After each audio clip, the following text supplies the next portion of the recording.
let's get right to it. Another week, and I told you it would be Monday on Friday. We didn't even have Saturday and Sunday unless I blinked and missed it. The rate and speed of time is so fast now, it is mind-boggling. Let's take a look at the world stage. Not for long, because we've got a very special guest coming up here. Our colleague and friend Webster Tarpley is back for 2 full hours tonight.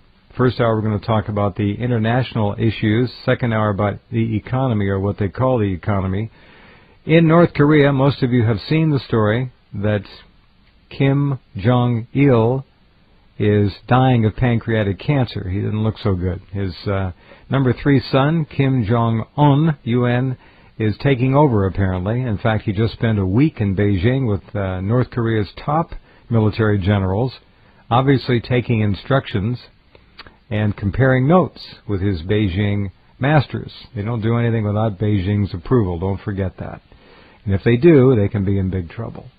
The issue in Iran remains somewhat more clear than that. However, we might want to start out with the story that comes from Iran's Press TV, which says U.S. hawks want terrorists to take down the Iranian government.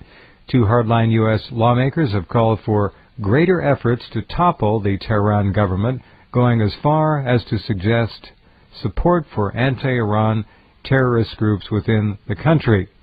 Democratic Representative and Chairman of the House Veterans Affairs Committee, Bob Filner, called on June 26th for greater support for what he termed resistance groups in Iran. Meanwhile, on Sunday, yesterday, former House Speaker, why doesn't this man just go away? Fat chance. And leading Republican hawk Newt Gingrich also called on the Obama administration to sabotage Iran's oil and gas industry to trigger an economic crisis, which he claimed would bring down the Iranian government. So things continue to be on the front burner. They're not going away. And here to talk about that and much more is Webster Tarpley. Hello, my friend. Welcome back. Hello, Jeff. How are you? I'm doing well, sir, all things considered. What's the name of your new book again, so we can direct people Thank you very much. It's called Surviving the Cataclysm, Your Guide to the Greatest Financial Crisis in Human History. And you can get this at progressivepress.com. You can get it at amazon.com and some other places on the Internet. And this is, if you're going to read one book about the world economic crisis and a program to get out of it, I would submit that this is the one you ought to read, because it contains a forecast of the current crisis written almost 10 years ago, which I think has proven to be, I have to say it myself, uncannily accurate, almost prophetic. Scaring yourself, are you? Identifying the derivatives as the explosive charge in this whole thing that would then bring down the Anglo-American banking system and put the world on the road to not even a collapse, but a disintegration.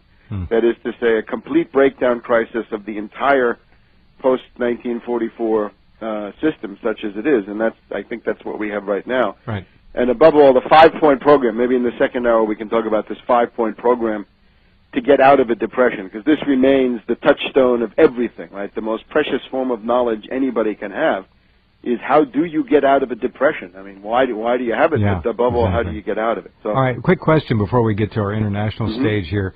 How was it that 10, 12 years ago you saw the derivatives issue for what they were? Now, this really began to take shape 93, 94 under the Clintons. Is that when you first took note of it? Yes, well, it was controversial then, and at the time you had this Brooksley Bourne, who was the head of the Commodity Futures Trading Corporation, and she was something of a maverick, and said, look, at the very least, this should be reportable, so we know how much of this stuff there is. Kind of common sense. And at that point, Greenspan comes forward, oh, horrors, that would destroy our system.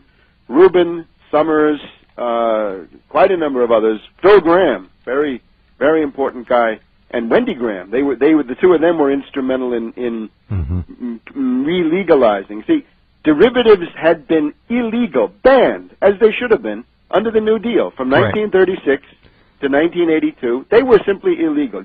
It had to do with a specific law against options on agricultural commodities, but this spread over into other areas. So nobody really thought that